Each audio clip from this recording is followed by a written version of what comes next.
pessoal, tudo bem? Nesta aula, o foco será nos resíduos do seu experimento.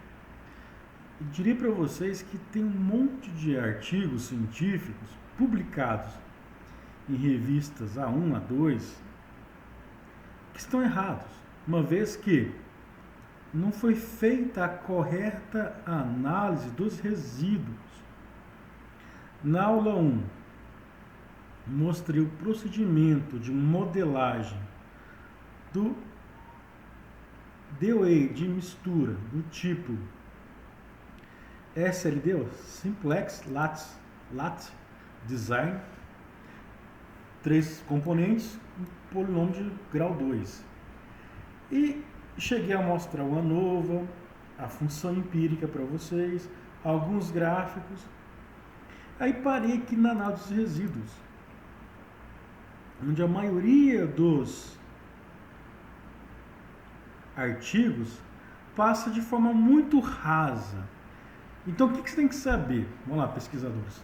Algumas coisas. Primeira coisa, os resíduos devem ter um comportamento seguindo uma função de densidade de probabilidade normal. Beleza. Segunda coisa, a variância dos resíduos deve ser zero. Um outro teste de hipótese. E não deve existir a autocorrelação residual. Uma vez que você não atendeu as 3 condições, teu modelo pode estar enviesado. A autocorrelação residual pode deturpar o teste T e o teste F. Beleza? Então, com o comando car, residual plots, é um comando, vou buscar a minha função res, cifrão resíduos.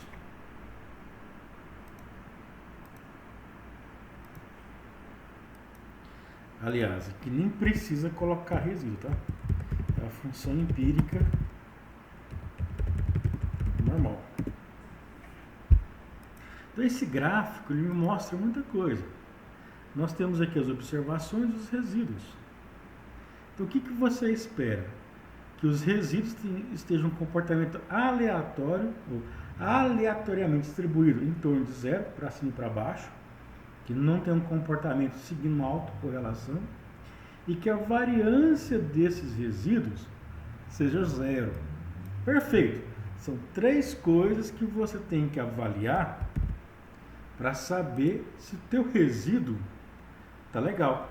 Se você pode comando plot, aí sim, res, e você escrever residuals, você vai ter a mesma coisa que aqui, só que um gráfico mais simples, tá? Tá vendo? Esse gráfico aqui tá mais bonitinho, esse aqui tá muito simples.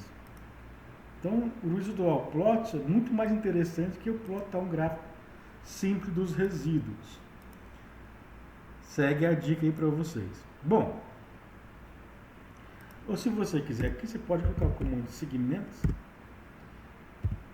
0 e 0, x1 20, daqui 0, na cor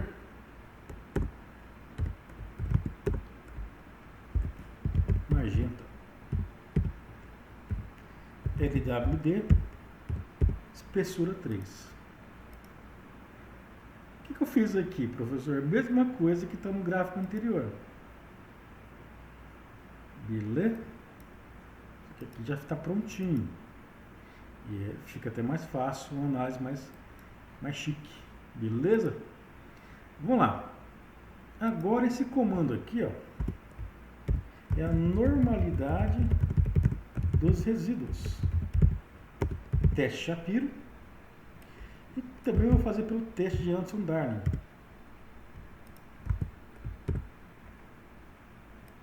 Qual que é o melhor? Não existe isso. O Anderson-Darling é um teste usado para amostras maiores. Tamanho de amostra um pouco superior. O Shapiro, H0.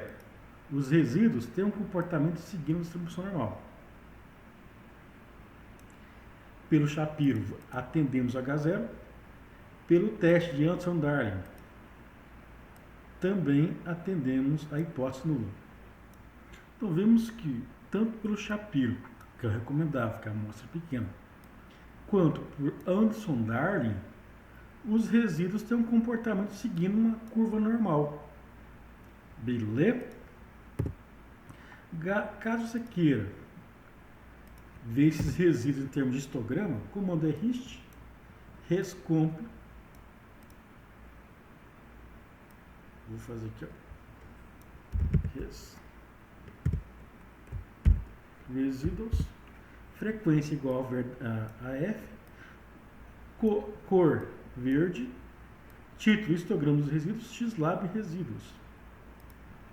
Esse comando aqui vai gerar o gráfico dos resíduos. E esse comando aqui, curve, ele vai gerar uma curva de normalidade nos resíduos. E realmente está um comportamento muito parecido com o normal, o que é confirmado pelo Shapiro e pelo Anderson-Darling. O próximo teste é de homocedacidade. H0, a variância dos resíduos é igual a zero. É um teste muito importante. Então, quando você olha aqui pelo p-valor, pelo teste Branch-Pagan, aceitamos H0. Então, os resíduos são a variância dos resíduos desse modelo tem um comportamento seguindo normal.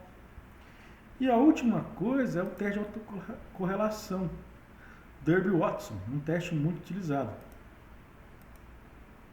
H0, não existe autocorrelação. Então eu fiz dois testes aqui, o do Derby-Watson, aceitamos o que não existe autocorrelação residual, e o BG teste, que é o Branch-Godfrey. Aqui, mais uma vez, não há correlação. Eu usei aqui uma ordem 2. Se você colocar a ordem 1, também não vai existir. O que difere o Derby-Watson pelo teste BG teste?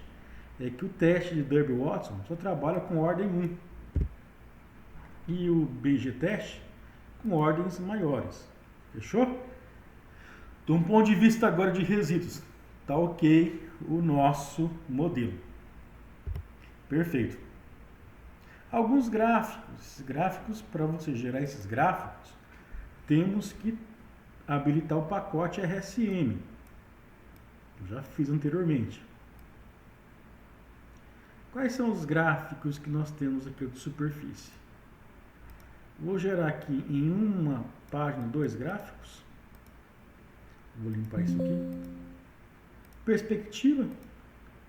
São os gráficos em 3D. Yes.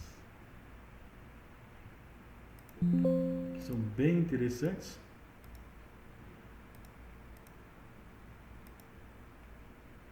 Show, né?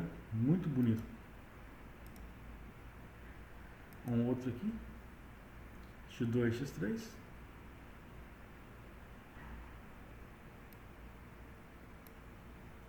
Contorno.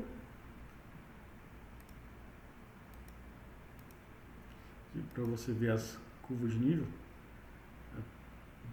Parte me parece que esse aqui é o centroide, os A33. E direcionamento. Beleza? Aqui é evidente, quanto maior for o X1, a tendência é que você vai tendo respostas crescendo. Beleza? Você depois pode fazer predições, ó. O comando é predict, a data frame, new data frame. Aqui estou fazendo uma predição com valores de 0,61 e 0,38 aproximadamente para x1 x3 e x2 igual a 0. 33,95 o valor de y predito. Aqui 1/3 para cada um, 26,51. E aqui meio para x1, meio para x2 e 0 para x3. 21,33. Beleza? Esse comando aqui, ó, é para você otimizar. Vou otimizar o data frame obj2 function x aqui y, é o nome que eu coloquei, comando predict, você vai otimizar a função DataFrame, new data, DataFrame, x1, x3, como uma função de maximizar, então eu vou maximizar menos a função aqui. A restrição, pessoal. Esse comando é o seguinte, ó, que o somatório do xi tem que ser igual a 1, que é a restrição de mistura. Comando return, isso aqui é padrão. Estou colocando como ponto de partida para o algoritmo 1/3 para cada x. Beleza? Então vamos aqui compilar, compilei. Então agora eu vou otimizar. Esse é o comando opt, a DataFrame, sol nl, x igual a 0, que é o ponto de partida, qual é a função objetivo, as restrições, e aqui o limite inferior e superior, 0 a 3 e 1 a 3. Repetir 0 3 vezes, repetir 1 3 vezes. Obedecendo aquela restrição que o somatório de xi não pode ser maior do que 1. Ou tem que ser igual a 1. Otimizando, 0,61, 0,42 o x1, 0,3895 para x3. x2 vale 0. 33,95 é o valor ótimo dessa função objetivo. Beleza?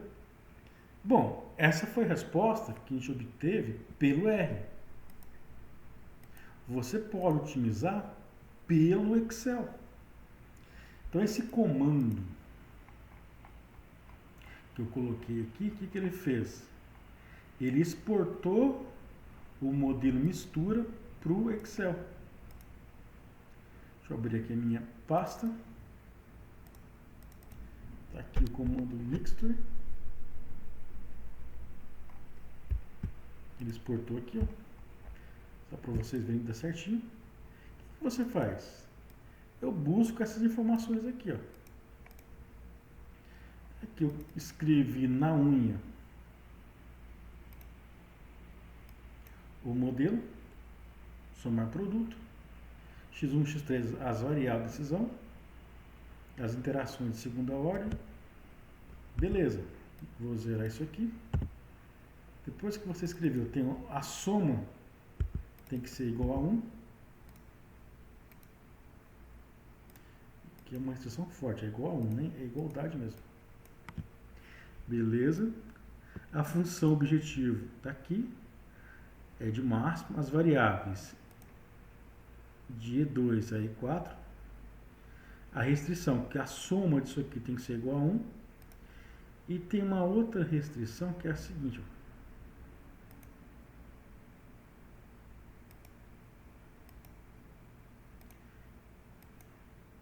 Aqui é de menor ou igual mesmo. Que os valores de x individuais não podem ser superiores a 1. Beleza? E agora é só resolver. Aqui você vai resolver pelo GRG, coloquei múltiplos inícios. E tivemos a mesma resposta do R. Fica a teu critério se você quer usar o Excel ou usar os dois para ter mais controle em relação ao seu modelo. Eu prefiro o Excel quando você modela a mistura com múltiplas respostas. Beleza? Deixar o Excel aqui aberto para vocês verem certinho como que foi feita a modelagem aqui no Solver. Não é muito difícil. E aqui, da função objetivo e da restrição que o somatório x tem que ser igual a 1. Até a nossa próxima.